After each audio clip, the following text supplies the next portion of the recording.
Assalamualaikum warahmatullahi wabarakatuh. Jumpa lagi dengan kita di Otomotif Net Channel yang selalu membahas tentang tips-tips otomotif dan teknik-teknik perawatan kendaraan, terutamanya roda 4 yang dapat kita lakukan sendiri tanpa kita perlu ke bengkel untuk dalam keadaan darurat, agar kita juga tahu bagaimana cara mengatasi trouble ataupun permasalahan pada kendaraan kita. Dan sebelumnya kami harapkan juga teman-teman semua para otomotif juga dalam keadaan sehat selalu dan tidak kurang satu apapun.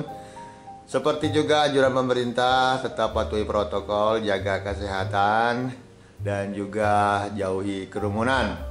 Dan mudah-mudahan Allah Subhanahu wa Ta'ala tetap memberikan kita rezeki dan kelapangan dalam hidup ini. Semoga doa kita dikabulkan oleh Allah Subhanahu wa Ta'ala. Amin, amin, amin, amin ya Rabbal Alamin.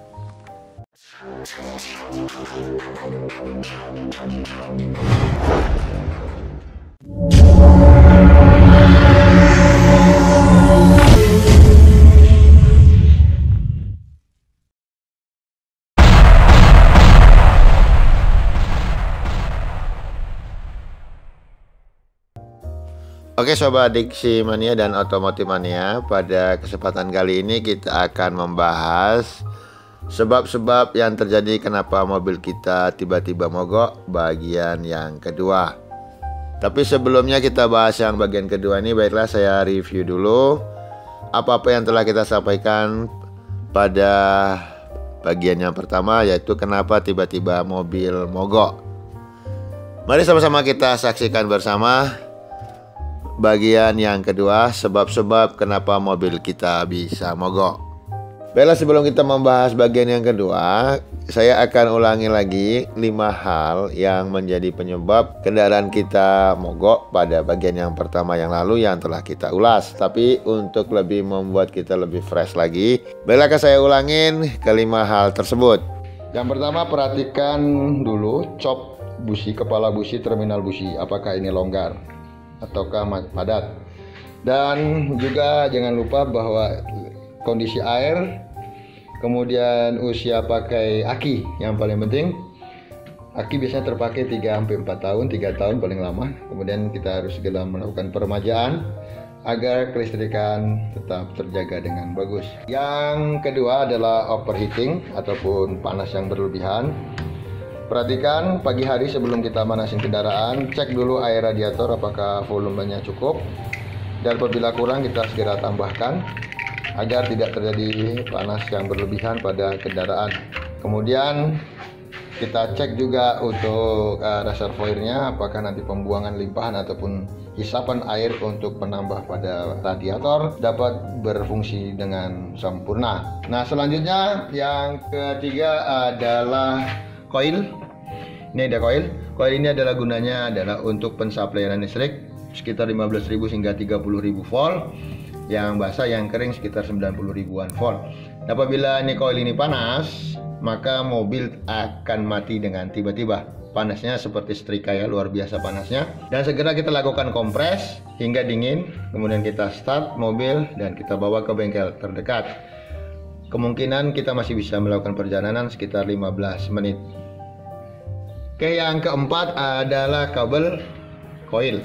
Kabel koil ini apabila lepas, maka asupan ataupun supply dari botol koil ini ke distributor, itu distributor tidak berjalan dengan sempurna, sehingga api yang seharusnya diharapkan untuk penggerak ataupun pemantik kendaraan itu tidak tersalurkan karena adanya lepas pada kabel koil. Dan yang kelima adalah sekring. Perlu diperhatikan Sobat Diksi Mania, sekring kita harus punya cadangan. Apabila nanti putus, maka kita cepat mengantisipasi dengan menggantinya. Ukurannya sesuaikan dengan apa yang tertera pada box sekring, jadi jangan berlebih dan jangan kurang. Baiklah Sobat Diksi Mania, demikian tadi 5 hal yang dapat kita antisipasi sendiri. Dan yang sekarang yang bagian kedua adalah 3 hal yang kita memerlukan bantuan mekanik. Oke Sobat Diksi, itu tadi 5 hal yang sekarang 3 hal yang tidak bisa kita lakukan sendiri, dan itu harus minta tolong ke bengkel ataupun para mekanik. Yang pertama adalah karburator. Jadi di sini fungsi karburator adalah untuk asupan bahan bakar untuk kendaraan. Nah, apabila asupan kendaraan terhadap karburator tadi terganggu, maka kemungkinan mesin akan mengalami masalah. Pastikan bahwa tangki kita tidak perlu sampai kosong sekali baru kita isi, karena nanti akan mengakibatkan kotoran-kotoran di dalam tangki akan naik ke karburator. Nah, ciri-ciri karburator yang kotor adalah mobil tidak mau laju, suara mesin tersendat-sendat, dan sangat berat. Nah, ini kita harus lakukan pembersihan terhadap karburator, dan ini bisa dilakukan oleh mekanik dengan sangat cepat. Nah, yang kedua yang tidak bisa kita antisipasi adalah adanya kerusakan pada dinamo starter. Ini dia posisinya ataupun alternator. Bagi teman-teman, ini sebenarnya alternator ini jarang terjadi kerusakan secara fatal. Tetapi apabila terjadi kerusakan itu biasanya terjadi akibat adanya terbakar pada kumparan maupun pada IC dan pole ataupun arang pada dinamo cas ini atau alternator ini, sehingga asupan dari alternator ke aki itu tidak berjalan dengan sempurna. Maka kita harus antisipasi agar tidak terjadi kerusakan pada saat kita mempergunakan kendaraan ini. Oke sobat, ciri-ciri untuk kendaraan yang alternatornya rusak adalah pada saat kita starter, kendaraan hidup tetapi indikator daripada mesin itu menyala. Berarti artinya ada permasalahan pada alternator. Oke sobat Diksi Mania dan temannya, kita coba dulu hidupkan kendaraan. Saya akan beritahu pada teman-teman.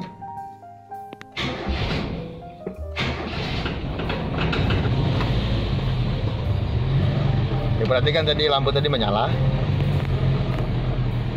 Nah, apabila kendaraan sudah hidup, maka lampu indikator ini harusnya mati. Nah, kalau dia masih menyala berarti alternator kita tidak berfungsi dengan bagus, jadi tidak ada pengisian. Kalau kita coba matikan lagi. Nah, perhatikan hidup saat belum di starter. Nanti setelah kita starter dia harusnya mati. Ya. Nah, yang ketiga adalah dinamo starter. Dinamo starter fungsinya adalah untuk menstarter kendaraan, tapi ini jarang terjadi akibat dinamo starter tidak berfungsi dengan baik. Kendaraan mogok, tapi itu jarang terjadi, sobat. Tapi apabila itu pun terjadi, maka kita segera mengantisipasinya. Biasanya setelah kendaraan kita mati, kita tidak mau starter lagi. Tapi biasanya kalau didorong, itu masih bisa hidup.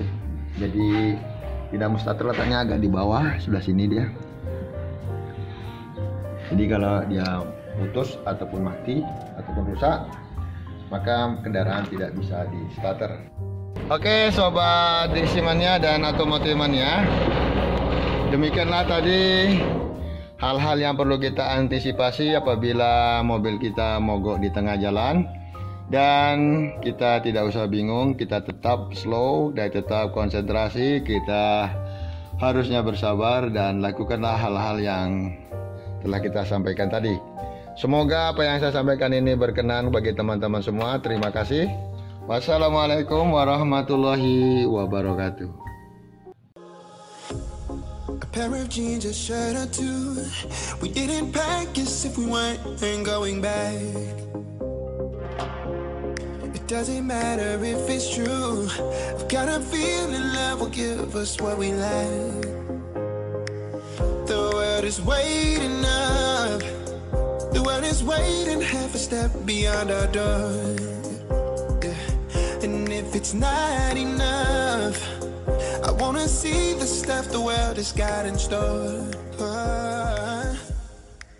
I wanna take it all in, I'm falling.